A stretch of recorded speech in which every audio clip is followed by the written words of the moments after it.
Hello, everybody, and welcome back to Only Stupid Answers. This is the show where we answer your questions about movies, TV shows, comic books. I am your host, DJ Wooldridge. With me, as always, is Roxy Stryer.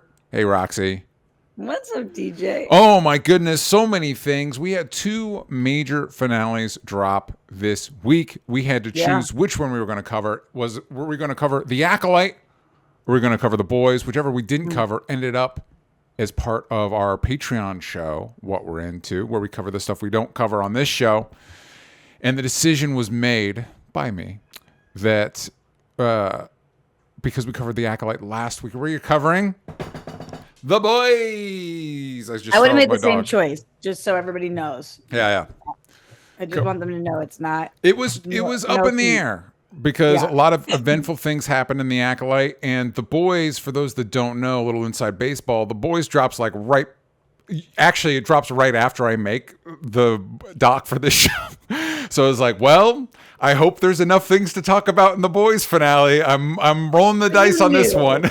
You knew, DJ. You knew there would be enough things. Yeah. Well, I'll be interested to dive into this season with you, Roxy, because if I'm being candid, I know. Mm-hmm. This was your least favorite season since the early seasons. Yeah. You didn't like this as much. And I know, DJ, and I'm so sorry for you because of that. Well, here's the thing. It does provide some interesting context because I did, last couple episodes, we've started to dive into Rotten Tomatoes reviews because that seems like the easiest. It's hard to find things on the internet anymore. So that felt like the easiest. Normally I would look at like Twitter discourse, but that doesn't exist as it used to. So my quickest pipeline into general consensus thoughts is Rotten Tomatoes reviews, which are wild. They're a wild place, everybody. But it does provide interesting context into my thoughts and some of the things we've been talking about, because I am trying to, this might end up evolving into a more existential conversation of what exactly is bad writing, because people love to throw that one around. And I don't know that I agree with the online people of what constitutes bad writing. But we're going to get into that as we dive into The Boys. Before we do that, subscribe, leave a comment. If you listen to the podcast on iTunes, leave us a 5-star review. If you listen on Spotify, they've changed up. They don't do the question thing anymore, it doesn't look like. So I'm figuring out, there might be a poll or something like that. Check that out. Please go over to hellbentcomicbook.com and support the complete edition of Hellbent on Kickstarter. If you have never checked out Hellbent before, this collects all 3 volumes plus brand new stories. We are working on our first stretch goal, which is an additional new story illustrated by Ry Hickman, who's an artist I really admire, and I'm so grateful that they agreed to be a part of this comic. And I think it's going to be really great. So if you've never checked out Hellbent, or if you've been following along the previous campaigns, there's going to be something for everybody. But please help us reach our first stretch goal at hellbentcomicbook.com. It's funded. It's happening. But we're trying to make it better. We're trying to sweeten the sauce a little bit. Are you telling the people that you have a baby on the way, so it's the best time ever to support you? Yeah. You know what? That's a good point. That's a good point. I do have a baby on the way. So, any support anywhere, much appreciated, which is a great segue into support future parents. Which is a good segue into, we have a Patreon. So you can listen to bonus episodes of like What We're Into, Spider-Versity, get early access to stuff, watch this show live over at patreon.com/onlystupidanswers. Last thing, one last plug, sneaking it in under the wire. I've been putting videos on my personal channel this previous week. As of this recording, I did a video on why I think Superman would be able to easily defeat Homelander and Omni-Man. Those debates like to circle every time new seasons of Invincible and The Boys drop. So I thought I'd do a definitive take on why I think Superman could beat both those characters. You can check that out at youtube.com/DJTalksTrash. You know what? That's it. That's all the news that's fit to print. I've been seeing your solo videos, DJ, and I thought that one was very cool. I have FOMO when you do them. Sorry about that, but thank you for the endorsement. The endorsement. Yes, thank you. That's the word I was looking for. That's all the news that's fit to print, except for, oh my God, actual news. Gosh dang it. Segues. Oof, Roxy, I'm fucking nailing the segues today. Fucking nailing I'm nailing the segues. So a little bit of a hectic weekend. I was like, God damn it, what are we gonna do for news? And then I was like, oh shit, Emmy nominations. Mm-hmm. I don't pay attention to these things, but it is good for content. You're not the only one. It is so crazy when you're a TV person like I am, and like you live for this stuff. Yeah, it's so wild because I couldn't even believe you texted me knowing this when I was talking to a friend of the show, Christian Harloff. Yeah, he was like, "What are we going to talk about today?" And I was like, "Do you want to talk Emmys?" And he was like, "Oh, were the Emmys on?" And I was like, "No, no, the nominations came out." He was like, "Oh, okay." Yeah. Like movie people be not following TV sometimes. Yeah. Well, listen, Roxy, what are some of the headlines here for the Emmys? I got them up here in front of me. Well, I also have for you, DJ, some of the things that I'm like, you mofos. Okay. But the things that we would really like, Shogun absolutely annihilating for Emmy nominations, which is really great because, as you know, DJ, sometimes the Emmys just be getting it wrong and completely misses out on things. And I was nervous that this was going to happen with Shogun. This is the kind of show that if they missed, they would have missed completely and altogether. Yeah. So it was nice to really have them show up. The Bear, keeping in mind that this is for season 2 of The Bear, which is the season that you did not like. I didn't watch enough to have an opinion on it. The deadline being that everything that came out for May 31st of this year, you needed to have 5 episodes drop prior to that date in order to be eligible for the Emmys, which is why you don't see things like House of the Dragon or The Bear season 2 or Acolyte. Because they need to have more things drop than that. A lot of good love for Abbott Elementary.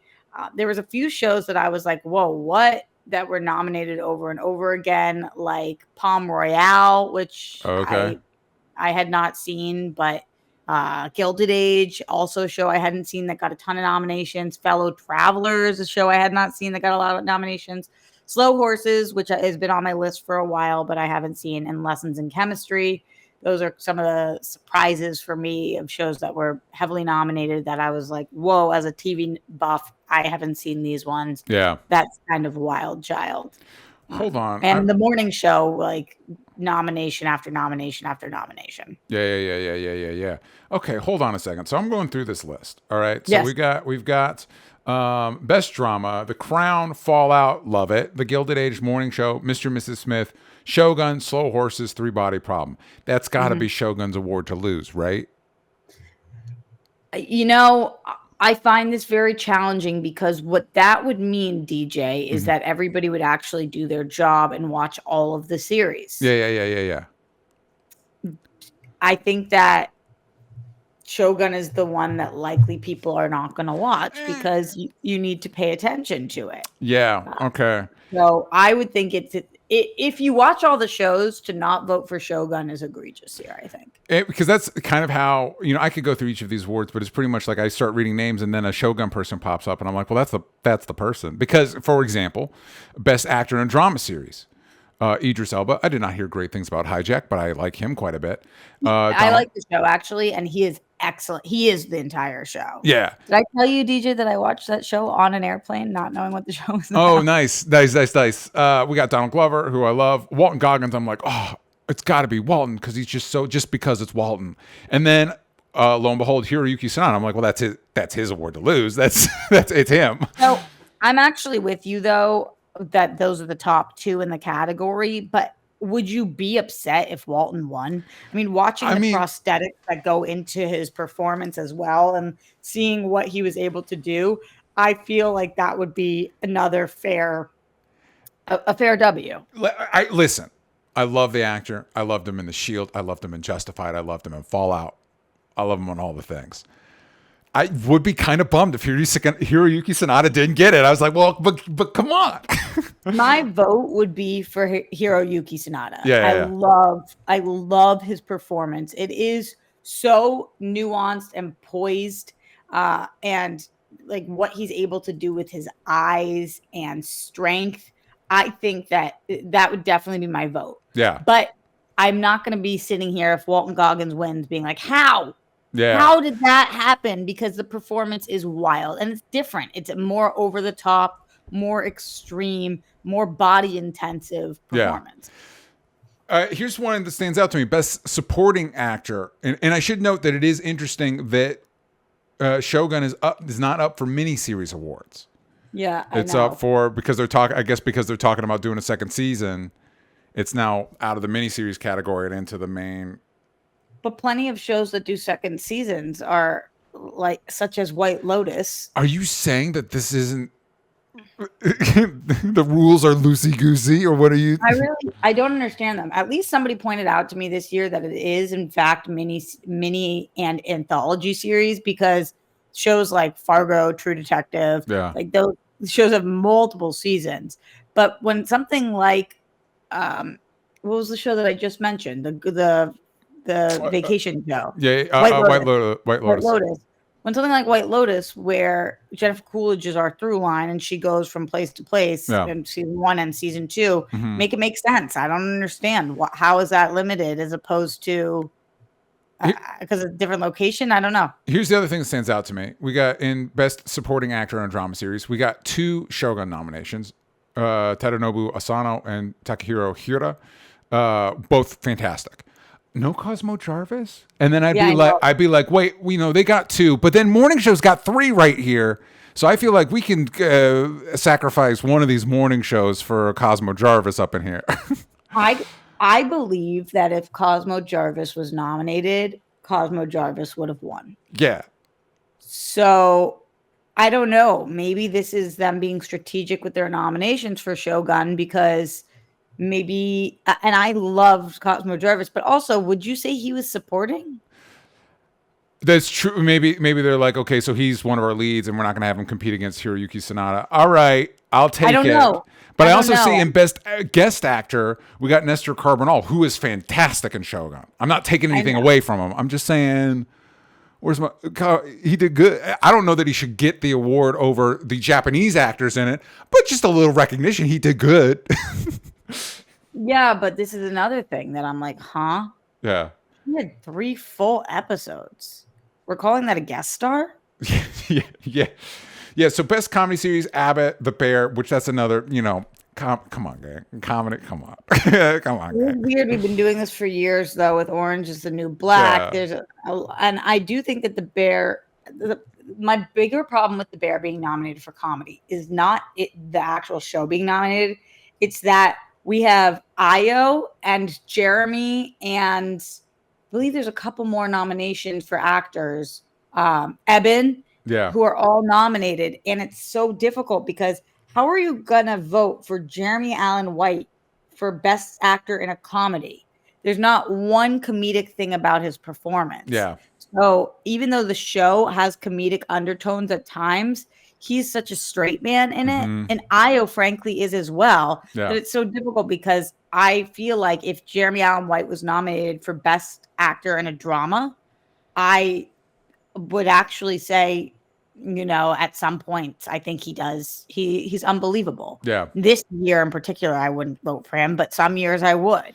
Yeah, I hear what you're saying. Never. Because I'm looking at Best Actor in a Comedy Series. We got Matt Berry for What We Do in the Shadows, Larry David, Curb Your Enthusiasm, Steve Martin Short, Jeremy Allen White, and DeFero Wunatai, from Reservation Dogs. And it's like, one of those performances is different than the others.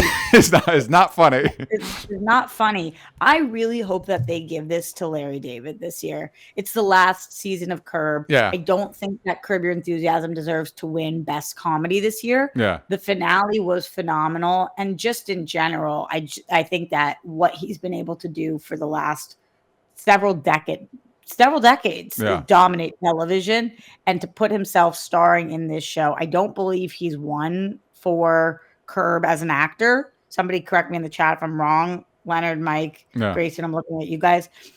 But I think that it's like, I do believe in kind of these lifetime achievement Emmys sometimes. Yeah. And I feel like this should be one of them. Well, I'll allow it. Roxy, I'll allow it. Just because there is another season coming out of What We Do in the Shadows. And I'm just saying, if we're doing Best Actor in a Comedy, if the metric of that is funniest, it's Matt Berry.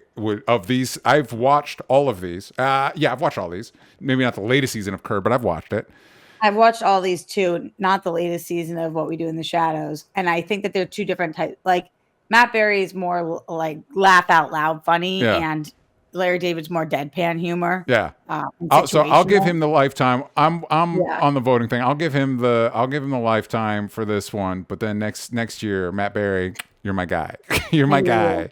I hear you, I see you, I feel you, DJ. I Yeah. think that's fair. Thank you for compromising with me. Paul Rudd getting an Emmy nom for Best Supporting Actor in not Only Stupid Answers, Only Murders in the Building.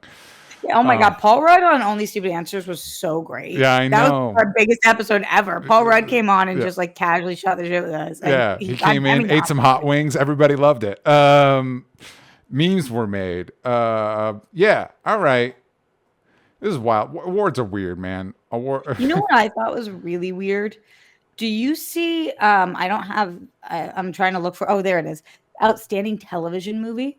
Outstanding anthology movie. I can read them to you. Yes, when please. I was growing up, the television movies were like Hallmark or Lifetime. Yeah.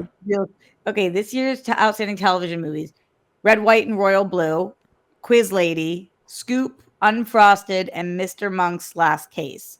Like these are bigger budget movies. Red, White, and Royal Blue. Did you see that movie, No. DJ? It's absolutely excellent. Yeah. It was a huge movie for Amazon. Yeah. Quiz Lady is the Sandra Oh movie. It was a massive movie. These are like big movies. It's so weird to call the Unfrosted was the Jerry Seinfeld Pop-Tart movie on Netflix. Like these movies are millions and millions of dollar budget movies. So it just feels so weird to call them a TV movie. Well, it's just like if you look up some of these shows, like on Wikipedia or whatever, they'll be like, "Oh, web series," because it's on Netflix. They'll be like, "Web series." I'm like, "That's not right. That's incorrect. That's not what this is." That's not what the term means anymore. I don't know what I think that they should do for this category because it's not true, I guess. Yeah. But like Red, White, and Royal Blue had a $57 million budget. That's not a small chunk of change. It's just not a. Would you call that a TV movie? Yeah. Well, that's the other question is, so like something like, what was it? Mank, the David Fincher, Gary Oldman movie. Would that have qualified, or because it had a brief, they were shooting for an Oscar for that one, so it had a brief theatrical run, now it doesn't count as a TV movie? You know what I mean? Like, again, what are the rules? Did the Pop-Tarts movie not get a theatrical release, so therefore it's a TV movie? Quiz Lady, $23 million budget. I mean, just to me, how are we going to claim that that's a TV movie? To me, has to be like under $1 million, definitely under 5, but I'm just making that up. Yeah. Like that's not Unfrosted. The budget on Unfrosted, the Jerry Seinfeld movie that I heard people didn't like, was $70 million. Yeah. That's the budget of Joker. Like what? Joker 1, not Joker 2. Not Joker 2. Lady Gaga got that alone. Yeah. Joker 1, the budget of that movie was $70 million. And it's nominated for an Emmy. Listen, man, give me $70 million. I'll make you a TV movie. Netflix. Well, like, that's not TV. The Joker. Yeah. Like, Everything Everywhere All at Once was less money than all 3 of those movies I just named. Well, I think tied with Quiz Lady. Yeah. Just like, so we call it that a TV? And is it that you have to have no theatrical run, or is it that you have to start by being released to streaming? And if that's the case, were every movie in the pandemic a TV movie? For example, one of Netflix's biggest releases was The Gray Man, directed by the Russos. Is that a TV movie? Also, is that a segue into something you mentioned to me, and I didn't get a chance to look into? Is it that the rumors are the Russos will be coming back for Avengers movie? This is not confirmed. This is speculation. This is that they are in talks. So the report is that the Russo brothers are in talks to direct the next 2 Avenger movies. So basically pull another Infinity War Endgame situation. Yes. But this was reported by not like the rinky dinks of the world. Again, no problem with that. But just this was Hollywood Reporter, Variety. Oh, okay. This was Forbes, that they are in talks to be doing this. So it seems like there's merit and legitimacy. Whether that goes through, who knows? But it seems like that's attractive. Yeah, it was always funny when you're like, did you see this rumor that was originally posted by America's Ass 420? And it's like, all right, well, I mean, sure, maybe. I don't know who this person is. Totally. But, okay. Do you have thoughts and feelings on that? My thoughts and feelings are, if you had asked me a couple years ago, I would have been like, no, I would love to see somebody else take it on and do their thing. And now I'm like, give it to the Russo brothers. Marvel, I think you really need this. Like, we need a little stability in our lives. Yeah. 2024 has been super duper rocky. Give it to people that we know we can trust. And I just don't want to hear the discourse anymore. I feel like they are the Snyder of Marvel in terms of like fanboys ride for them. Yeah. So then they'll be happy. And I think they did a great job. And just I am into it for all parties. Yeah, I think it would be beneficial for both of them because, like both you said, the brothers or both parties? Both parties, both Marvel and the brothers, because Marvel is like, well, we know how this particular rodeo works, and that's a good thing right now. For the Russo brothers, they've seemed to do their best to go out of their way to demolish any goodwill they had post Endgame by releasing movies that are bad and having takes on AI that is bad. They did Cherry starring Tom Holland, which is apparently awful, and they also did The Gray Man, which I did see, starring Ryan Gosling, that is not good. To the degree that I think, who was that producer that Marvel fired? One of the producers was like off the record, was like, yeah, man, we make these movies for these people. It's not the directors don't do it. And it felt like a direct stab at the Russos, because it's like, wait, if this is what you guys do on your own and it's that much worse than the Marvel stuff, maybe you need Marvel. Maybe you need to be in that ring. It's a really good point, DJ, especially because you just named 2 movies. Like, if you had said to me, are you going to watch what the Russo brothers do after Endgame? Yeah. I would have been like, obviously, I'm going to see whatever they do next. They're the Russo brothers. They just did Endgame. Yeah. Was I watching what Nolan did after the TDK trilogy? You bet your bottom dollar I was. Yeah. Of course I'm going to watch this. And then you just named the 2 movies he did, and I didn't watch that they did, and I didn't watch either. Yeah. So yeah, because it's one of those time. like, no, I think Nolan's a great reference because he did the Dark Knight movies, which inarguably benefited his career, but he's gone on to become a brand in and of his like that. Well, he'll make a docudrama about the guy that invented the nuclear bomb, and it's one of the biggest movies of the year. Like, that's the level we're talking about. And the Russos went from Endgame to be like, hey, you know that Tom Holland movie that went straight to Apple TV Plus that nobody liked? That's them. You remember that straight to Netflix spy thriller with Ryan Gosling that nobody liked? That's them. Do you ever talk to people who are completely out of the industry and get their takes on things that like our echo chamber is talking about and get something completely different? Because, okay, I'll give you an example. Yeah. Here are my dad's 2, I think, hottest Hollywood takes. Yeah. That have made me cry laughing. Number 1, he thinks that Christopher Nolan is the worst director in the world. Wow. He says that guy that does the stuff at the time, he sucks. He's the worst director. I'll never watch a single thing he does. And his other hot take is that he found this director that he thinks needs to reach his full potential, but will be really good one day. Steven Spielberg. that director is Tarantino. Cool. Which is just so, he was like, there's this guy who I think is so good, but he hasn't reached his full potential yet. Yeah. And I was thinking to myself, well, he has one more movie to do it. Is he tapping out? Yeah. One more to reach his. All right. 2 hot takes. Nolan sucks, and Tarantino's almost on his way to reach his potential. Who are these 2 competing against? Like, who are the in your dad's mind? Who's the top tier? Hitchcock. I mean, yeah. Yeah. No, Hitchcock, Spielberg. Yeah.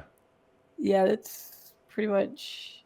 I would say those are maybe. If I asked my dad, like, who are all the directors you could name? Yeah.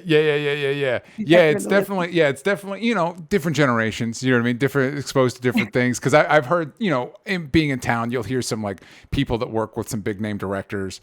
And so you hear the grapevine, like this huge director hates everything everywhere all at once. And it's like, well, they're old. I don't know how else to explain. They're just old. You know what I mean? Like, they've done some great stuff, but it's a different take. Just a different. You're not judging. It's just different strokes for different folks. Tarantino is almost there, DJ. He's almost there. Oh my God, he'll almost get there.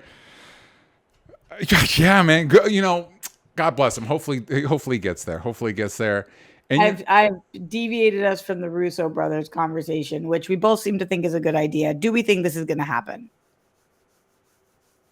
Honestly, probably it wouldn't at this point. It wouldn't surprise me. I think, like you were saying a few years ago, you would have wanted somebody new and fresh. I think a few years ago, the Russos would have been like, "We don't need this franchise," and I think now it's like, you kind of do, and that check still cashes. You know what I mean? So yeah, and yeah, it'll be interesting to see what Marvel does in the future, like how this stuff looks and whether they start relying more on safe bets like that. It also will be interesting to see what the movie going experience is like 2025 and beyond. Yeah, that's true. That's definitely true. Like when you see like that Captain America Brave New World trailer, like, man, I hope we get here. I hope I'm able to sit down in the theater and watch that movie. You know what I mean? Well, and this one being a Kang Dynasty movie, what does that even mean? They need to drop that, man. They need to fucking drop the Kang shit. Nobody gives a shit. Let it go. You don't need it. Just be like, you wrapped it up. Whatever. Who gives it? Is anybody crying? Is your dad rooting for Kang? You know what I mean? People don't know. They don't care. Sure. No, but the one thing that I did hear that made me a little bit excited, and it has nothing to do with Kang, but the rumor is that Coleman Domingo is going to come in and play Kang, and he's great. I'm like, I like him. And it's one of those things like, wait, was he on the table earlier? Because you fucked up. You just fucked up. It should have been him. He would have been great. He would have been awesome. So like honestly, I don't care if they want to go with Kang and they want to recast him and they just never want to mention it and keep it pushing. Yeah. I'd be okay with that. Yeah, and here's the other thing I'm going to throw out there. I think they messed up by not just. I think after Endgame, they locked in their brain like, okay, each Avengers movie needs to be as big or bigger, and it's like, no, man, you should have just done. It was so clean for audiences to keep track of. Every Avengers movie ends a phase. And people are out there like, wait, when am I going to see Shang-Chi next? Are we going to ever address what happened in Eternals? It's like, a good way to do that stuff is instead of having every Avengers movie need to be everybody ever on camera, just keep doing them just with your new guys. Anthony Mackie's Cap now, Shang-Chi's on the team, Avengers 5, you know what I mean? And then you build towards the next, whatever the next Endgame is, as opposed to like, we're not going to do Avengers unless it's another Endgame-sized event. It's like, that's a mistake. Well, what are they going to do for the next Avengers? Are they bringing in the young Avengers? Like, who are the... I feel lost in the sauce these days. That's what I'm saying. So, like, if you knew, like, end of every phase there's an Avengers, it'd be easier to navigate what that looks like, who you're paying attention to, why you're paying attention to them. But really, in Kang Dynasty, who would we be expecting to see other than Kang? Yeah, I guess for that one, I'm guessing Anthony Mackie's Cap. I'm guessing Shang-Chi. I'm guessing maybe the Young Avengers crowd. I honestly don't know. Huh. Maybe a Hulk and a Thor if they're still willing to be kicking around. Spider-Man? Maybe we will definitely see a Spider-Man, if not multiple Spider-Man in Secret Wars. Definitely. In Kang, I don't know. I do not know. Captain Marvel, that'd be a safe bet. I would have said Black Panther. Black Panther's still a safe bet. It's just not going to be T'Challa, obviously. It's weird to not have a grip on our Avengers anymore. Yeah. That's a weird feeling that I'm like, which ones are, I'm like, all that's stuck in my head is like, is it going to be Haley Steinfeld? Like, who's coming up? Yeah. How are they all meeting? Yeah. I think they, what about Ant-Man people? Probably, but I just think they dropped the ball. I think they should have just kept. And there's enough Avengers stories that they never, especially since they jumped from the Avengers are created jumping like 30 years of comic stories to the most recent ones like Civil War and stuff like that. It's like, yeah, you've got Kree Skrull War you could do. You've got a bunch of other big event stories you could do, just not with Steve Rogers or Tony Stark, you know? You think that Chris Evans and Robert Downey Jr. are like giggling, like y'all are flailing? Yeah. I think they will definitely show up in Secret War. You and I did a whole episode on this with Hector, but if I were a betting man, you're going to see Chris Evans back in Secret Wars. You're going to see Robert Downey back in Secret Wars, and that movie's going to reboot it because they're going to be afraid to do. I think this is an example of them being afraid to do an Avengers movie without Iron Man, without Cap, without Thor, and so they're going to reboot it so they can do that. And I don't know if that's the right call or not, but Black Widow. I mean, Florence Pugh definitely, yeah. Okay. Which is that one of all of them feels like the cleanest slam dunk. I think everybody likes Florence Pugh. Everybody likes Florence Pugh as Black Widow. I think we're good to go on that front. Kind of. She's booking like crazy. Like, when are you guys doing this around her schedule? Because she's in Thunderbolts. She's in that Thunderbolts movie that's coming out. That's true. Yeah. Is she who's the biggest star in the MCU right now? Well, if you say that Chris Hemsworth is still in the MCU, then I would say him or one of the legacy guys, him or Mark Ruffalo. If you're talking about the new crop, I would probably be Florence Pugh, right? Who else is in competition for that one? I guess is Haley as big as Florence? I would say no. Who is the biggest current star? You guys tell us. Let us know in the comments down below who is the biggest star in the MCU, the Marvel Cinematic Universe franchise.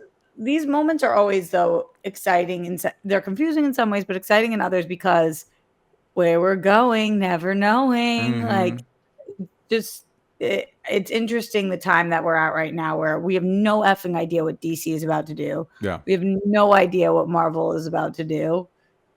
There's a lot going. You know, there's just that means greatness could be born. Could be. Or could be. No, let's focus on the positive.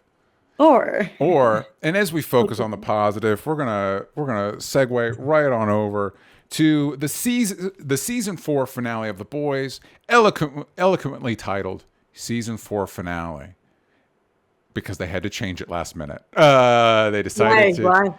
Well, Roxy, you were busy having a birthday on Saturday, so I don't know if you you knew this. The plot of this episode revolves heavily around the presidential assassination attempt, which Amazon. What was the title? I couldn't find it. I couldn't find what the original title was. This did remind me of Jimmy Eat World. I think it was their second album. Had the song "Bleed American" on it. The album was supposed to be titled Bleed American, but it came after 9/11, so then it just became Jimmy Eat World, became the title of that album. So this felt like a similar situation. Anybody that watched the episodes will know that it opens with a little screen that was like, hey, by the way, this was filmed in 2023. It has nothing to do with, which is funny that you need to specify to people. And it reminded me back in the day of like covering Game of Thrones, when people would watch an episode of Game of Thrones and be like, that sucked. And then next week you're like, they heard us and they fixed it. And you're like, what do you think the post timeline is for Game of fucking Thrones, that they could switch everything? No. By the way, I did just look this up, and yesterday they came out and said that the original title was Assassination Run. Yeah. Yeah, you know what? Considering they changed it to season 4 finale, I'll bet a year from now it'll go back to that on the streamer. But you know, you want a little bit of space in your little superhero drama. I don't love titles that tell you what happened in the episode. Well, that it was the season 4 finale, that you're like, hey, don't tell me that it's the finale. Don't say that in the title that it's the finale. I want to be surprised. No, Assassination Run. Yeah. Well, you know, but they don't tell you how it works out. Yeah. And they dodged a bullet literally in that the assassin doesn't shoot. So they lucked out on that one. They're like, all right, well, good thing we didn't do that. Yeah, it was very strange on my birthday to have people congratulating me on, they were like, wow, congrats on the big day today. And I was like, it's not. Yeah. It's not how I. Yeah. gonna block it all out right now. Yeah. Exactly. We're just gonna power on through. Just sidebarring for 1 second. We're not a political show, Yeah. so just quick sidebar. Has anybody ever looked as stupid as all of the followers wearing band-aids on their ears? Yeah, man. Yeah, it's like one of those, like when somebody's going in for a lawsuit, so they wear a giant neck brace to really play it up, be like, hey man, I'm super injured. Not that what happened wasn't horrifying. I don't fucking like the guy, but it's fucking, but like, let's be real, it's fucking horrifying. It's like, God. Horrifying. But anyway. All the Regina George memes, have you been seeing all the Regina George memes? Oh, yeah. Of her like cutting her shirt, so everybody else wearing the cut shirt. Yeah. And it's like, oh my God. Yeah. What world do we live in? It's hard. It's a hard world to satirize, which is another way to get us back to The Boys. So yeah. Season 4 finale, aka assassination run. So we open. I literally watched this like midnight last night. So we open with I don't know that we opened. And it wasn't spoiled for you? No, because I was busy. I wasn't online. But we I don't know if we open with this, but one of the earliest things is we've been building. They've been setting up Newman as like the Soup's Vought has been setting up Newman as kind of like their puppet proxy to take out the president. She can blow up people's heads with her mind. And Homelander, who just really can't keep it in his pants, decides to like, he's pissed. He's pissy because Ryan has a picture of his mom and with Billy Butcher. And so Homelander's all pissy. So he decides to blow up the entire plan, which we learn that later. And because of the broadcast. Which broadcast? Ryan's broadcast. Oh, yeah. The previous night, which I texted Roxy the day before. I was like, I think Homelander's going to kill Ryan, and that's going to be what drives. Because I was trying to think about, I'm trying to think ahead, like, what are we going to talk about on the episode? And I was like, well, what could happen? And I was like, what might work is if Homelander kills Ryan. And that's not what they did. And you texted me that I had already seen it, and I was like, give nothing away. Did nothing away. And I was, I think that would have been a stronger choice than what we did do, but we'll get there. So Homelander blows up Newman's spot, which we learned later that was apparently Sage accounted for that. Like Homelander's going to fumble this ball. He's going to drop the ball, which I don't necessarily love it when a character comes in like, actually, all of this was part of my plan. But I think it worked. It's safe to assume, Homelander sucks. It's safe to assume like he's going to fuck this up. For sure. But I don't know. It's so difficult to know his level of intelligence. Well, because Oh, go ahead. No. Finish your thought. It's difficult for me to know his level of intelligence because of the Sister Sage comparison that's going on, and like where is that coming from? Because he does keep having these moments of. And Antony Starr is so talented because he has these moments where I believe him. Yeah. And it's so weird. It's just so weird. Like he'll do something and you're like, wait, do you feel remorse? No. Do you feel pain? Do you feel sadness? Do you feel regret on their life choice, this individual thing? And do you have intelligence? Yeah. At all?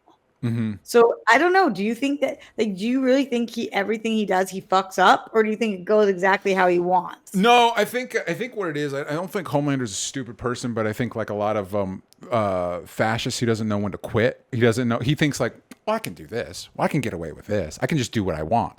And so he always he's always tripping over himself. Like we get a good example when after he blows up Newman's spot.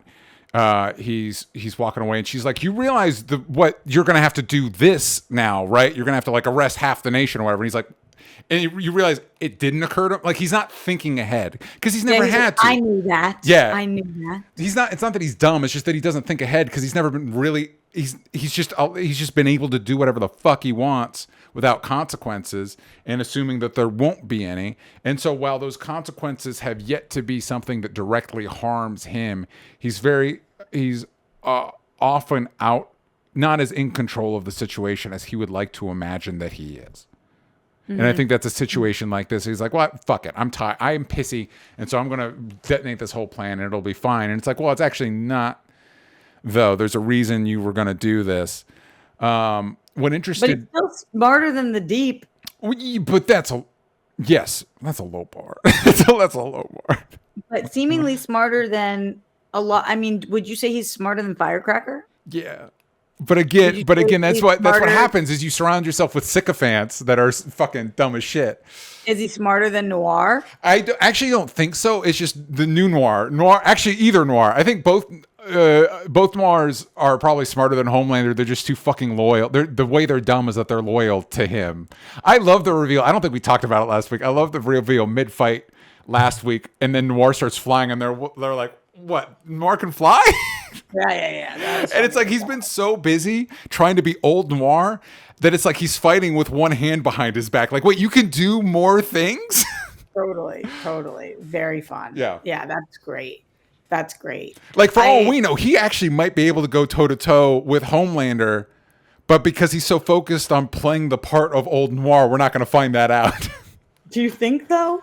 I don't know. It depends on how they end up. Fun fact, in the comics, Noir's identity is kept secret until the very end of the run, and it's revealed that it's actually a clone of Homelander. And a lot of the worst things Homelander does in the comic are actually the clone that did it.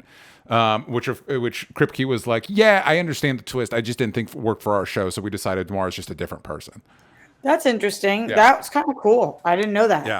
Yeah. Huh. So, so the Homelander blows all this stuff up. He ends up, which then leads him to tell them to like purge everybody in the company that has dirt on them, which I would imagine is everybody in the company. It would be everybody. Ashley. Yeah. Okay. So now we're getting into the area that I actually kind of think this season is a weaker one, and I actually think this finale is kind of weak. I don't feel that way, DJ, and I just want everybody else to have the same thoughts as me. Yeah, I get it. I just think that a lot of this season felt like, hey, just you wait until season 5. And this Ashley reveal, I'm like, oh shit, this is actually not the worst decision Ashley could make given the circumstances. She should have left with A-Train, but now that she's here, You should have left with A-Train. Yeah, should have left with A-Train. That, of course, you should have. That's what are you thinking? So, but instead, she didn't. So now she knows she's going to get killed. She goes and gets V, and we wait to reveal what power she gets till next season. And that felt like a lot of this episode. Like, hey, just wait till next season. And it's like, or hear me out. Answer some questions. They did, though. They did. Like, I mean, maybe because DJ, not to call you out. Yeah. You're not a true lover of love, shipper of ships like I am. Maybe that Kimiko Frenchie moment wasn't the reveal that you were hoping for. Well, I thought it was a reveal that, by the way, one of these two people is not making it out of the finale. They at least made it out of the finale. I loved that moment. And there were reveals. Like, we found out they put together the pieces about fake Starlight.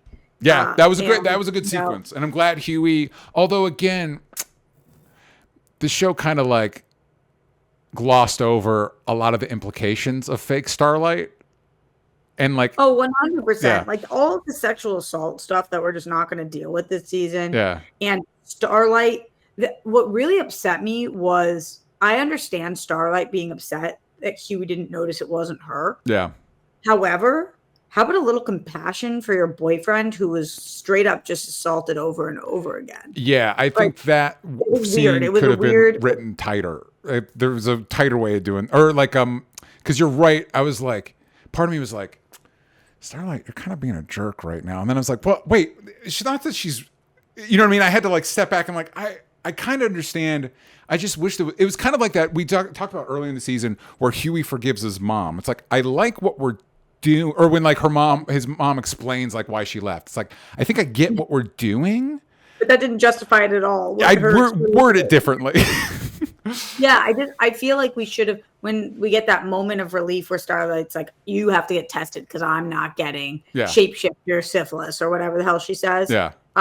And I was like, okay, so they're going to be fine. But what I wanted was a moment of realization. Like, I've been so concerned about myself, Hughie, that I didn't check in with you after the dungeon situation and this. Yeah. Or how are you doing? Because Yeah. remember, we have that one moment where he's like, I'm not okay. Yeah.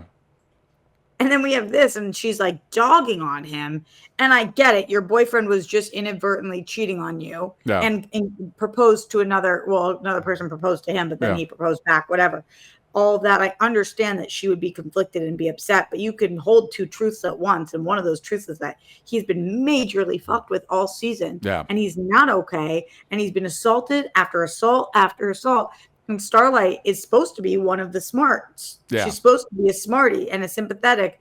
And the fact that Hughie feels like he has to earn her love back in that moment, and she's not showing any compassion for his situation, I just felt like was such a deviation of her character and strange. But to your point that we weren't getting all these reveals, it was wait till next season. They didn't do that with Starlight and Hughie. They gave us more on them, which I appreciated. I also like, by the way, the reveal. One, I think the actress is Erin Moriarty, who plays Starlight. The scene, her v. her, playing the shapeshifter. Her as shapeshifter was great. It's like, I'm kind of bummed we got rid of the shapeshifter because Erin Moriarty is clearly having a blast as the shapeshifter. Also, I love the reveal. I agree. Why'd you propose? And it's basically like, the shapeshifter is just a chaos agent. They're like, I'm in this person's life and I'm just going to fucking wreak havoc. I'm like, I'm fine with that motivation. Yeah, I thought that was really cool too. And I like that a lot. What is your sense of what's going on with Starlight's powers? Her confidence isn't there. It's classic Spider-Man 2 syndrome. I don't feel as confident, so now my powers don't work. What is your understanding of why she was able to take down the shapeshifter? Well, because we've shown, that's actually a really good question. It's kind of the same thing. To go back to the Spider-Man 2 comparison, it's like Spider-Man's powers don't work. And then he falls 5 stories, but is fine. So it's like, well, then they sort of work. So it's like she can't just use, because we've seen her in multiple soup fights where she's okay. So the strength, and one presumes after this episode, I guess, a healing factor, because we see her kind of deglove her hand. Right. And then it's like, fine. So I'm like, all right, I guess that's one of her abilities too. She's wrapped up, but it's like not fully healed, but it's not off. Yeah, it's not off, which is like that was the implication I thought we did, but whatever. Yeah. So she's still super strong and can heal, but I guess not light powers. Is what we're until the end, until the last some moment. Powers, but not full powers. What is your understanding of Kimiko speaking? It's dramatic. She wants I just think this would be dramatic if this happened. I don't know how I feel. You know what? I think they're probably going to want to walk that back a little bit. You and I have done this rodeo enough with enough shows where they're like, oh, dramatic thing. And then like, well, it was just in that moment. And then they build to it again for the season 5. Because we've established this character doesn't talk. We're not going to rock that boat in the final season. Well, I don't know. Did this moment unleash her ability to be verbal? Yeah. I don't know. What would you like it to be? I'm not sure. Well, I want to see Kimiko and Frenchie together. Mm-hmm. I was a little confused by this sequence of what happened. Yeah. Because Frenchie was taken in the van. Yeah. Why are they abducted separately? This was also, we get to see. So basically the episode ends. Everything's fucked. Everything was part of Sage's plan, even though the heroes stopped the assassination attempt. Sage is able to spin it to where the president gets arrested because Newman, we'll talk about it in a minute. Newman gets killed anyway. And then all our heroes go. Yeah, that's another reveal, though, DJ. Come on, that was a big reveal. Not waiting until next time. Yeah, I know, but it's all set up for like what's going on with Butcher. Like what we don't even get. Like what the fuck? We're gonna get into it. I don't like that there's a tentacle monster inside of Butcher. Anyway, but so our heroes are gonna go into hiding, and they end up getting other than Starlight, I think is the only one that escapes. They all get abducted. That was interesting too, because Starlight, no power having Starlight. Yeah. Goodbye. Deuces. Yeah. And is that a Starlight move to just peace out Dipset? And maybe he was thinking in that moment, if I don't go, nobody will know that they've even been taken. Well, and her and Hughie have like a little look and a nod and like, hey, we're on the same page. Get out of here. And I would imagine with that, Maeve's not dead. A-Train's not dead. Mm-hmm. So I would imagine, Starlight is probably going to assemble her own little anti-Homelander team. Maeve was powerless the last time we saw her. I do not remember if we left that open-ended or if we knew she was going to remain powerless. Oh, good point. I just have a feeling there's no way we don't see A-Train in the last season, and I do think it's unlikely that we don't see Maeve in the last season. And honestly, they now have Ashley. They have Ashley. Whatever's going, it didn't look like whatever power she was getting was great, but I love that they clearly hired that actress in a supporting role, and then they ended up just loving the character and her playing the character, and so her role keeps growing. I think that's awesome. I think that's I so just cool. watched on TikTok. I was scrolling, and there's this guy who's a photographer who takes pictures of strangers. Yeah. And he went up to her. She's sitting on a park bench, and he's like, "Ashley," and she like looks up and giggles. She's like, "Yeah." He's like, "I take pictures of strangers. Could I please take pictures of you?" And you can tell it's not set up. Like, you can tell. And she was like, "Yeah, okay." Yeah. And he like takes these beautiful pictures of her and her sister, and she's so excited. She seems like a joy. She seems like a really. I think that they like the character and people like. But I think they like the actress. I think they're like, totally. Oh, this girl's cool on set, so we'll keep her around. It was a bummer about the other Ashley. Yes. But my maybe there's all these mini moments that remind you of why you love The Boys, and that scene with the deep right after the other Ashley eats it, and he's random guy in the hallway. Yeah. And he's like, "Tell me I'm the smartest one in the 7." Yeah. And we know, DJ, I'm sure you're with me. Yeah. There's no way this guy's making it out alive. There's just no way. Not on this show. But watching that and then him just punch him into the wall is like, I forget all the time. The Deep be mad strong. Like, and now he is full blown gone. Yeah. Like, full blown gone. The only thing that was anchoring him was his octopus girlfriend. Yes. Who he killed. Yeah. And now he has no anchor. And same thing with Sister Sage. Without a female influencer anchor, he'd be gone. Yeah. And just that moment where he punches him into the wall, and I was like, this is why Deep's my favorite character. Yeah. He is truly the most unhinged. Like, I almost think that he's worse than Homelander because he's just so. At least Homelander is like the leader of the bads. Yeah. He's a sheep of the bads. Yeah. It's crazy. Yeah. So speaking of squids, hold on. I'm sorry. I gotta backtrack in my brain. So a good chunk of this episode is spent with Butcher trying to reach out to Ryan, and either get him into hiding and or have him help them take out Homelander. This does not go great, and his CIA handler Grace doesn't read the room, and she ends up getting pushed in the wall and killed by Ryan, which I guess is what confirms in Butcher's brain that Soups cannot. Kessler takes over, which I don't need Kessler to show back up in season 5. I'm kind of bummed we didn't whatever was going on in Butcher's brain wasn't taken care of in this season. And so I guess Butcher's now, he ends up showing up the base. The squid monster comes out, I joke it's a squid monster. I think what it's supposed to be is the cancer that the temporary V gave him is actually whatever this thing is. And so it's a very heavy-handed metaphor that the thing that's killing him, this darkness, this hatred in him that's killing him, is literally a monster inside him that is turning him into a monster. Sure.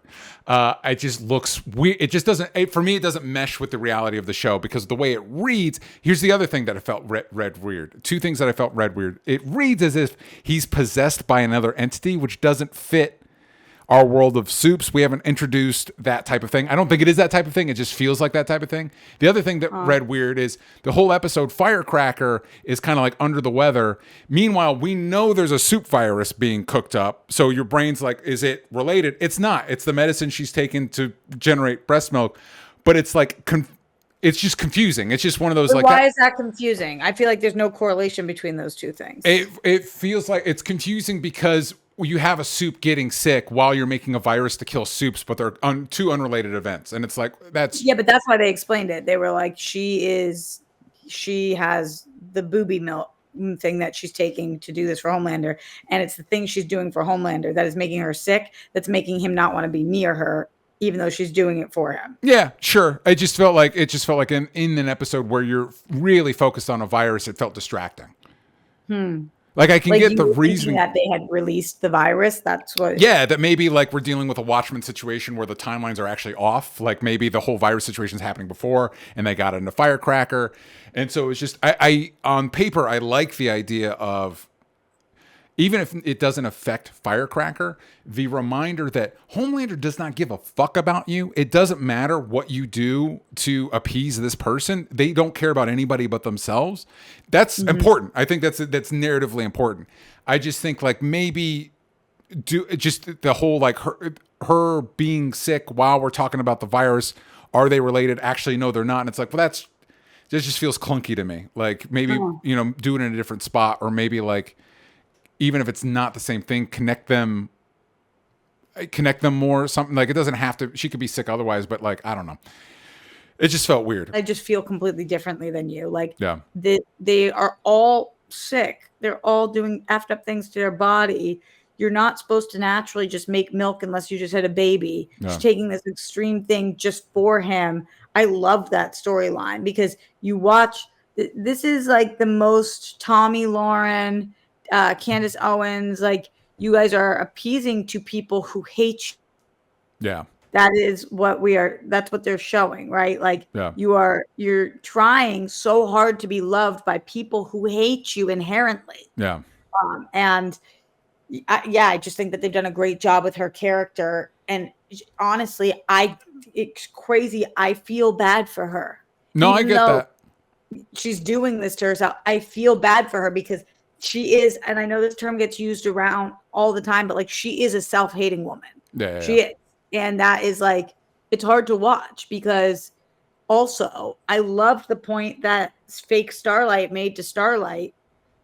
Like, you're like, woe is me. My mom made me into a bitch and whatever. You still did it. Yeah.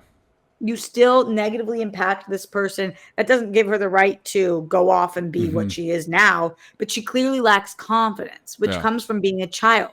Why does she lack confidence as a child? Because she lacked love and she was bullied and then she became an asshole. Yeah. And so I feel bad for her, even though you always have a choice. You don't have to be her. Yeah. We see how it happened. So I'm just really into that storyline. And then the Butcher storyline, I way more agree with you on. I don't know whether I agree with why it's not fully working for me, but I agree with you that it's not fully working with me. I think that it's because, are you with me right now, DJ? Yeah. Oh, you were just so still. Sorry, I'm listening. I'm listening intently. So still. Yeah. The Butcher thing is strange because the tentacles coming out of him remind me of the vice president-elect's daughter. Oh, yeah. And I was like, wait, what? Mm-hmm. What's the correlation there? Yeah. Like, why all of a sudden we be Tentacle Man? Yeah. And, we had not all of a sudden, we had seen earlier in the season the tentacles saving life, whatever. Like, we know that the tentacles have been growing. And we saw it in the rabbit or whatever was experimented on. Yes. Yeah. It's just not as menacing looking as, like, him to come in and be able to, and I know we're going to talk about it, but wreak the havoc that he did with his tentacles. I'm like, oh, are tentacles more powerful than some of these things that we've seen? Wait, what? It's also weird that was when he took the temp V. Those weren't the powers he got. I know. Yeah. And that's the same powers that the kid got. Or it looked like that. Yeah. And it's so are you trying to tell me that V does this to everybody? And so I feel like they should have taken a moment to explain what is, especially since Butcher had the scientist working on those animals in captivity for multiple episodes. There are multiple opportunities where I would have been like, hey, by the way, one of these things that you experiment on had tentacles come out of it. Can you explain to me what that was? You know what I mean? So because the other way to read it is like, is this a creature taking him over? So it's like, I think they just need to cut through all that shit and be like, here's what's happening to Butcher. Here's what it is. Instead of saying like, stay tuned, season 5. It's like, no, explain what's going on in the Butcher because it's confusing. I don't know what's happening. I'm okay being confused, and I think that they will cover it, but I am confused. I do think it's weird what's happening to Butcher. And more so, the thing that was even more confusing to me is that after Butcher does what Butcher does, Hughie immediately says it was a suicide, which made me feel like Hughie was not upset with Butcher. Mm-hmm. And that was kind of confusing to me. Like, I wanted to see them all turn on Butcher in that moment, as they have.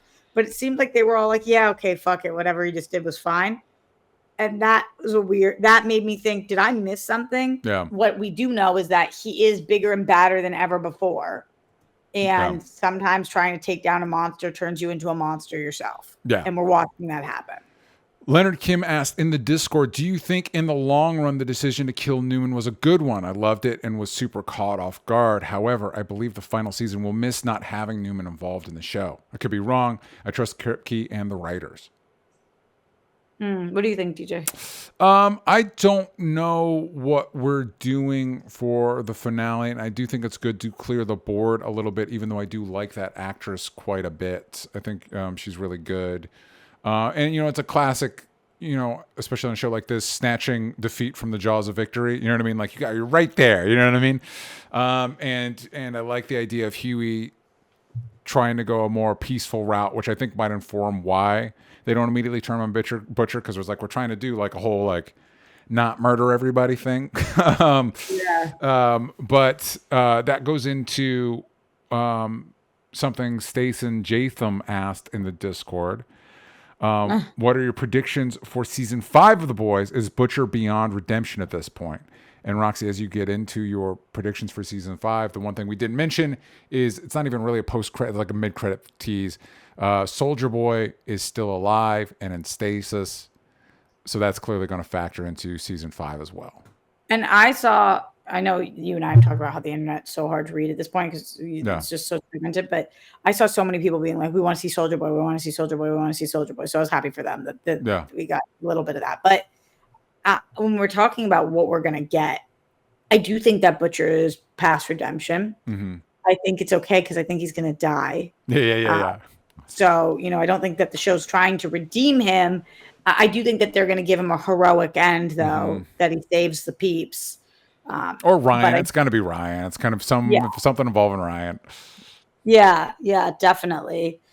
And I think in terms of how do I feel about Newman leaving, I think that, like you, we need to clear the board a little bit. And we didn't get rid of Frenchie or Kimiko or or obviously Starlight or Homelander or A-Train or even Ashley. Like, we got rid of nobody. Yeah.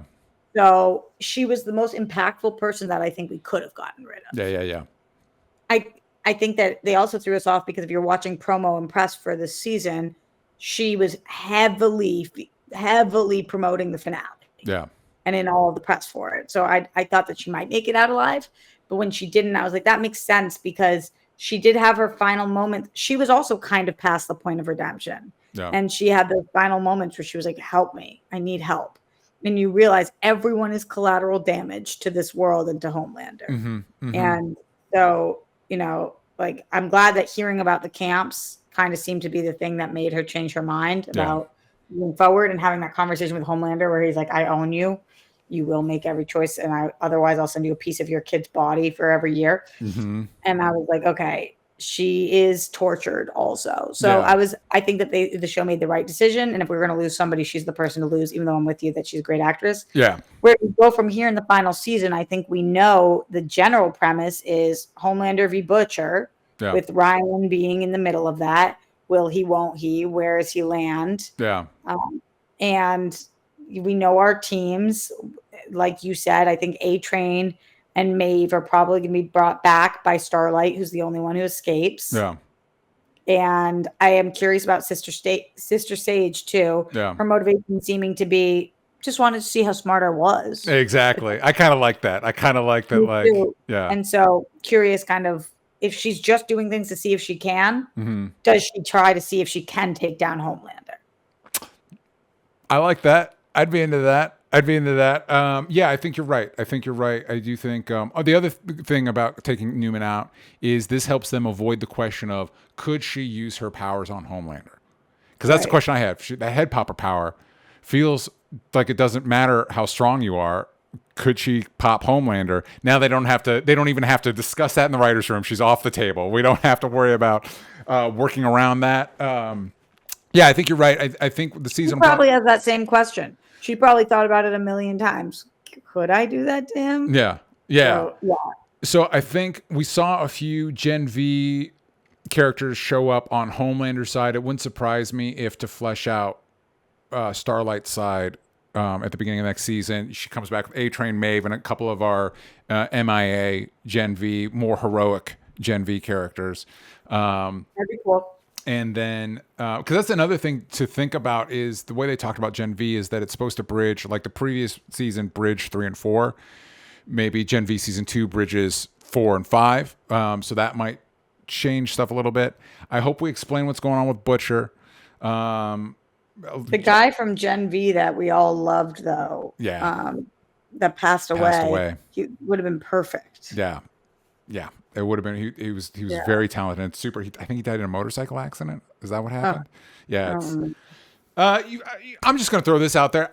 Be cautious around motorcycles, kids. I've known multiple people that have had life-changing accidents on motorcycles. So.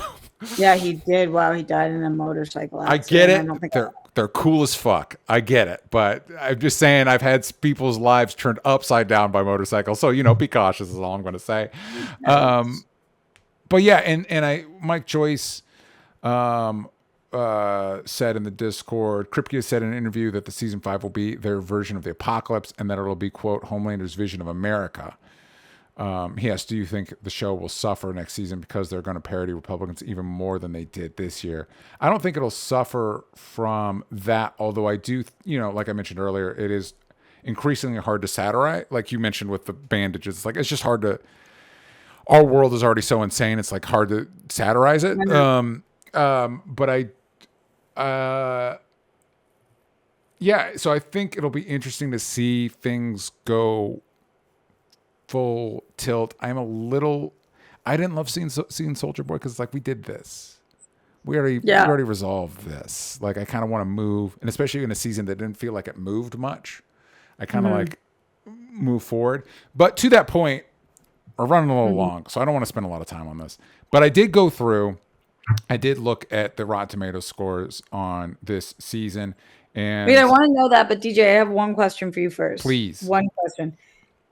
Did you like this show more than you? I know you didn't like it the best that it's been. Yeah. But did you like this show more than you like other shows? Do you still think this is one of the better shows of the year? I think it is a good show. I don't think it would crack my top, like previous seasons. I don't think it would crack my top 10. But that's kind of getting to what was interesting to me, and I think this is more context to previous conversations we've had. Because right now on Rotten Tomatoes, it has a 93% critic score and a 53% audience score. And when I go into the audience score, I see a lot of points that I kind of agree with. Let's say, let me find one. The show had a few great seasons, but has lost the plot way too on the nose. I would say some of the stuff they did this season was off on the nose.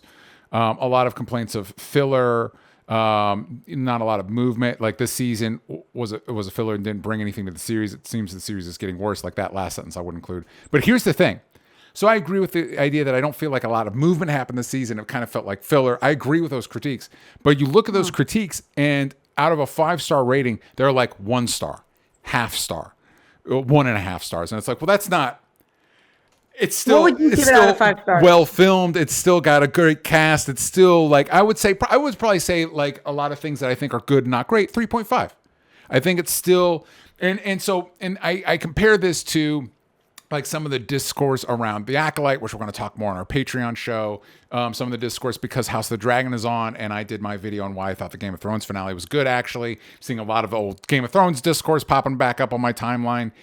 And I think that's an interesting thing to keep in mind with audience reaction, where it's I didn't like this part of it, therefore it is entirely trash. And it's well, that's not... I don't think that's reasonable. So even though I felt like this season was more filler, there's still a lot I like about it. So I would give it maybe a 3.5. It's just comparatively to Gen V season 1 and The Boys season 3, those are 4 or 4.5. I thought those were really good, Yeah, it's we live in an extremist time for sure. Yeah. Where it's hard for people to just be it was my favorite, but it was still good. Yeah. And just people struggle with that. And I feel a lot of those reviews are saying that. I had some issues with it, but then they're giving it a half star, and it's that's more than I give things that I I mean, I don't rate things on Rotten Yeah. Tomatoes all the time, but if I was rating something, I would have to be offended by it Yeah. to give it a half star. Yeah. Like it would have to be Passion of the Christ. It would for have me to give it a be. half It would star. have to be unwatchable. It would have to be like really like no, you guys fumbled the ball on this one. What I think, But not just unwatchable. Like I don't think I would give the Room a half star. Yeah. Like I would have to be. It would have to really upset me. It would have to be like, oh wow, this was so bad that I feel like the filmmakers on purpose are hateful. Because that to me is a half star. Yeah. Because if you just put together a movie that is got good lighting or a show with good lighting and good performances, whatever, you're getting at least a star and a half out of me. Yeah. So for context on my gauge of these things, I'm on my Letterboxd. Which and I'm going to I keep track of the movies I watch in a year, and I'm in my 2024, and I've got 2 movies that are 1 star, and those 2 movies are Argyle and Madam Web. Because would you say this was better or worse than that? Easily better. I would give it a 3. I would give it something that I think is good, and is not great. I think it's not a subtle show, so the points it's making are not nuanced points, and that's fine. That's not what they're trying to do. It is a superhero thing, but I think the performances are good. I think the points they're trying to make are points that are important, and I think it is an entertaining show. Even on weaker episodes, it is entertaining. I do think they get a little lost in the weeds sometimes with like the gross out shit. Like you can just feel that some of the lines straining of like, how can we take this normal turn of phrase but make it gross? And it's like, I get it, guys. I get it. I can't remember one of the like, it'll be something along the lines like, the normal comeback is like, shove it up your ass, right? But they'll be like, shove a rusty metal pipe up your ass. It's like, I get it, guys. I get it. You're gross. I understand. I hear you. That kind of thing. Where I it's like that. That's like the Boston to me, though. I like to be descriptive with your insults. Yeah, and sometimes it works, and sometimes it just feels strained. But I still think it is I think it's a well put together show. I just think some seasons were better than this one, and I think that goes back to. Because again, it's shit on my timeline. My argument with the Game of Thrones finale is like, do I think the earlier seasons of Game of Thrones were better than the later seasons? Yeah, I do, of course. I'm not arguing that. I'm just saying I think the drop off is A minus, 2, maybe B minus. You know what I mean? Which is not an insignificant drop off, but it's not like the worst show on TV. Is all I'm arguing. I feel like this was an A minus season as opposed to last season, which I thought was an A+ season, but to me it's still an A. I just love this show. I think it is so good. The character, they have a lot of goodwill in my heart. So I'm excited about season 5. I'm a little bit worried because I noticed the last couple seasons it's been a 2-year gap between seasons. It's like, no, love. Is that true? Yeah, so like seasons 1 and 2 were back to back, and then between 2 and 3 it was 2 years, and then in 3 and 4 it was 2 years, and it's like, oh well, I know I'll be getting a Gen V in between there, but like I don't love that that's what we're doing with shows now, that you got to wait 2 years between seasons. Maybe. So those are our thoughts on The Boy season 4 finale. Let us know in the comments what you think. Roxy, where can the kids find what you are working on? You guys can find me everywhere at Roxy Stryer. You can find me at DJ Talks Trash. You can follow this show everywhere that matters at Only Stupid Answers, but on Twitter /X. Yank out the vowels from stupid. And we will see you all next time. Bye, everybody.